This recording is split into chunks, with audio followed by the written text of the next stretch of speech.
Let's practice naming some of these aldehydes and ketones. On this worksheet, we have 6 different structures of molecules. Some are aldehydes and some are ketones. And all that we have to do is match the molecules up with their names. So we're not being expected to come up with the names on our own, which will make this quite a bit easier. The first thing that I want to do before we start matching the names to the molecules, first thing that I want to do is find which ones are the aldehydes and which ones are the ketones, just to help you practice classifying the aldehydes and ketones. So when we are classifying these aldehydes or ketones, we are going to be looking at the carbon-oxygen double bond. We're going to focus there. And then we are going to ask ourselves, what is attached to the carbon of the carbon-oxygen double bond? Specifically, we want to know if there's a hydrogen attached directly. For this first one, the two things that are attached to the carbon-oxygen double bond are both carbons. Because they are both carbons, neither one of them are hydrogens. This molecule is a ketone. So we're just going to make a note of that, and then let's move on to the next one. Focus on the carbon-oxygen double bond and ask yourself, is there a hydrogen directly attached to the carbon-oxygen double bond? In this case, there is, so it is an aldehyde. Next example, focus on the carbon-oxygen double bond. Is there a hydrogen directly attached to the carbon-oxygen double bond? There is not. So this molecule is a ketone. For the next one, look at the carbon-oxygen double bond. Ask yourself, is there a hydrogen here? Is there a hydrogen here? There are hydrogens in this area, but is this a hydrogen? Is this a hydrogen? No, those are both carbons. So that makes this a ketone. Our next molecule, there's our carbon-oxygen double bond. What is this atom? What is this atom? Those are both carbons, not hydrogens, so this is also a ketone. And last but not least, carbon-oxygen double bond. What atom is attached here and here? There's a hydrogen, so that makes this an aldehyde. So now that we have them all characterized as an aldehyde or a ketone, we can start coming up with their names. When we come up with the names of these molecules, our goal is to find the longest continuous chain of carbon atoms that contains the carbon-oxygen double bond. For the first molecule, it looks like that. That's a 3-carbon chain. And we want to number that 3-carbon chain starting at the end closest to the double bond. This is symmetrical, so it doesn't matter if we start on the left side or the right side. This molecule also doesn't have any substituents, so we don't have to worry about that part. We go straight to the parent name. A 3-carbon chain is propane. But because this is a ketone, we are going to drop the E and replace it with -one for ketone. And don't forget, we have to include the location of the carbon-oxygen double bond, which is on carbon number 2. So this is 2-propanone, which is this choice right here. Looking at the next one, we want to number this, first find the longest carbon chain, 1, 2, 3, 4. Number starting at the end closest to the carbon-oxygen double bond. We don't have any substituents that need to be named, so we don't have to worry about that. Take the molecule's parent name. The parent name is butane. Drop the E. Because this is an aldehyde, we're going to replace the E with an al. The location of the carbon-oxygen double bond is 1-butanal. That's this answer right here.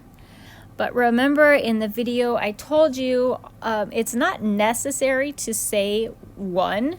when we're naming an aldehyde, and for sapling, it would be wrong to say 1 when you're naming an aldehyde. For me personally, if I was asking you a question on a quiz or a test and you called this molecule 1-butanal, I would accept that answer as completely correct.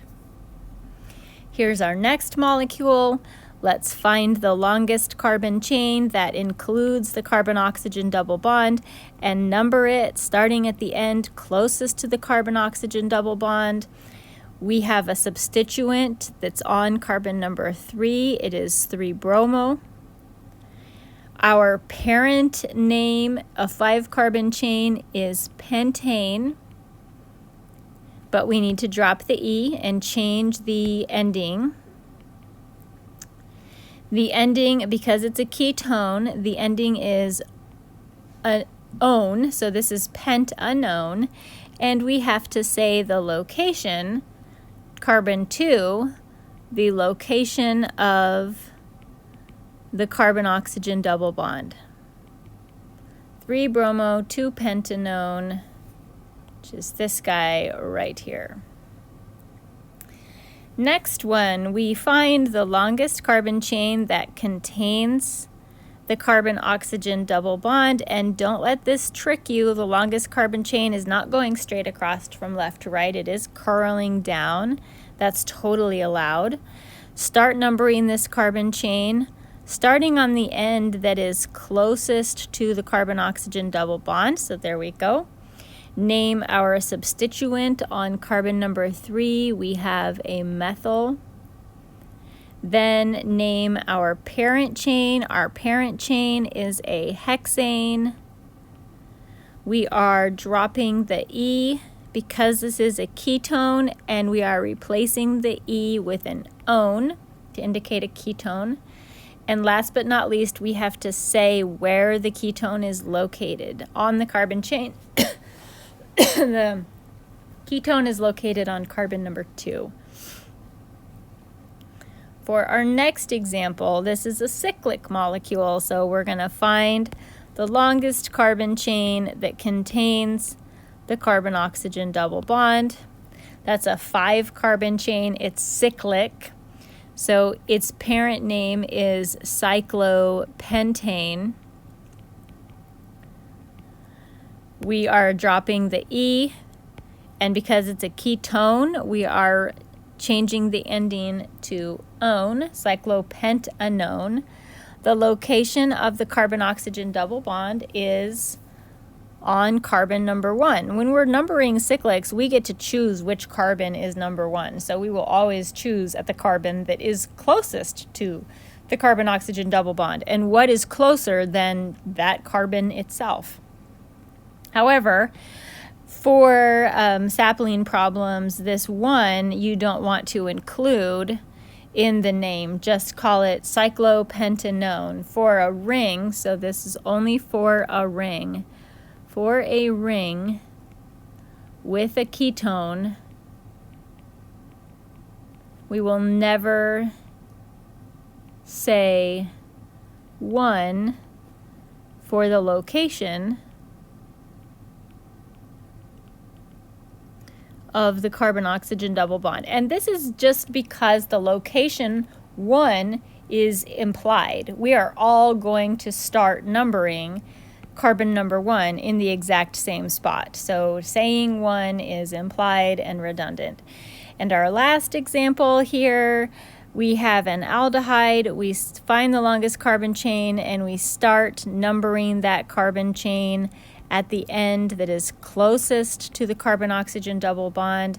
We've got a substituent on this one, 3-methyl.